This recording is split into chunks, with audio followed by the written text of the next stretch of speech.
OEE looks like a very straightforward measure, but there's a couple of often used versions of OEE out there, and I think it's good to discuss a little bit about those definitions when you use them in your business. Hello, I'm Tom. Welcome to my channel where we talk about continuous improvement in an industrial setting. And in industry we use OEE a lot, so overall equipment effectiveness. And the thing is, it is an overall measure. That's how it was thought up all those years ago. So you would expect that it is a clear-cut definition. How much good product did you make in the total time that is available? So let's dive into that formula, because when we look just at the definition of OEE, it is the actual good production, and this is then often done in numbers of products, although we can also calculate it by time, and we divide that by the nameplate capacity. So that is how much product this machine can produce per minute per hour, something like that, or the maximum production that this machine should be able to do, times the total time that you had. So if you have got a whole day of 24 hours, you multiply that 24 times how many products you expect per hour, you get a large number, and you generally get a smaller number of actually produced products that day, and you end up with an OEE percentage under 100. There are also slightly different ways to do it when you want to calculate everything in time, and when you do an actual registration of OEE losses, it is generally done in such a way, because what you then do is you divide the actual good production already immediately by the NPC, and you divide that by the total time. The mathematics are the same, but then you are calculating everything in minutes, time-based, and like this, formally, this equation is now measuring product divided by product. Not a big problem for the OEE itself, but it will be slightly different for all of those losses, because most of the losses you don't measure in product loss, you measure in time lost, right?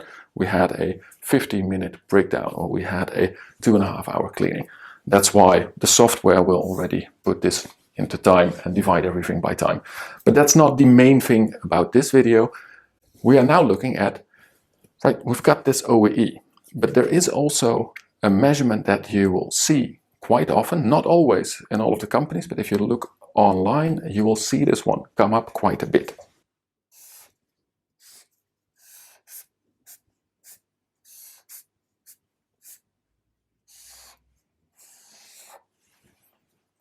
The total equipment effective performance, I think it works out to, but that is basically also OEE.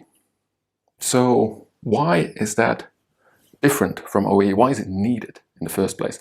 And the thing is, in the OEE calculation, the tricky part is in that total time. Total time is not as clear-cut as you might think it is.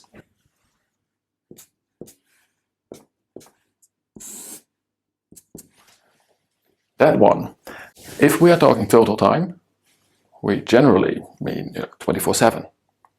But let's say that we've got a factory that doesn't work in the weekends. We do 3 shifts around the clock, 5 days a week. So we don't do 24/7, we do 24/5. So we've got a nice block of time, but 2 days in the weekends, 48 hours, it's always down. Now, would I want to keep that in my OEE? Yeah, not really, right? I mean, you can't really do much with it. We know that with some labor reorganization, with some managing in the longer term, we could extend into the weekend. We do also know that from time to time, when it's really needed, we can probably push a Saturday in there. And so we pay overtime, we manage it on the short run, we get our people to work that 6 day a week because we really need it, and we get more total time throughout the week.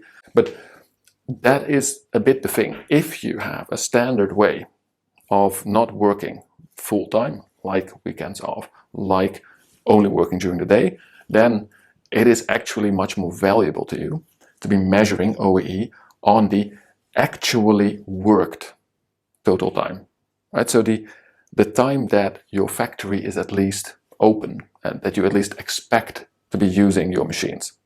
And this is what most companies will use for their OEE. There are companies that will go even a bit further, for good reasons, in that they say, well, we check it per line, and if our market simply doesn't need that line to be working, so what does that mean for a factory? When the planning department has not planned in a line, we don't count that time into the total. So we only count a comparison of what we make to what time we had planned in that line. We put people next to the line. Our planning department told us, that line has to be used to produce for this customer order, and how much time did it take factually compared to what you planned and actually compared to what would have been in ideal conditions. That's also quite acceptable, and it is a much more useful number for directly the production department. Right? The operators with your cleaning time, even your setup crew, your maintenance department, they cannot really influence that much if you simply still have a line in the factory that you keep for only 2 or 3 days a week. But that happens, right? You had a product one day that was pretty well. Now market volumes dropped a bit, but honestly, the line's invested. It's all there. You can run it for 2-3 days a week and serve some customers, and it will just be more expensive to get rid of it and lose that market than to keep serving them. Most companies will choose to let that line run. And then I do understand that you're not going to say, oh, the OEE of that line is less than 10%, because to start off, they only run 1 day per 7 days, and then in that day they also have cleaning. It doesn't motivate anyone. So that's where it comes from. Now, the idea there is that TEEP always takes 24/7, right? And that is the big difference. So the TEEP number should always be the lowest one if you get a whole set of comparisons, and with OEE being slightly higher, because this total time can be a bit less than the absolute total time, because TEEP just takes 365 or 66 days a year times 24 hours. It just takes all the possible time, the calendar time that is available. Whether you plan your factory or not, whether it's a holiday or not, doesn't matter, it's in, which makes it a very nice comparison for, let's say, financial effectiveness of a line, to check also your investment, to check your total capacity, where you've got some possibility. OEE, most companies will find a way to reduce that total time to let's say, factory is open, line is at least planned for work. There are also different ways of splitting this out.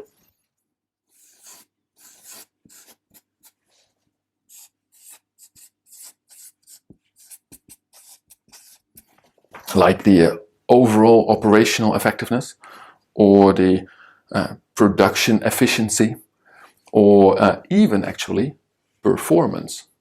And so you can split down that total time and say, I'm not going to take into account any of the time that I plan the line not to be available. Remember, this line was only running twice a week.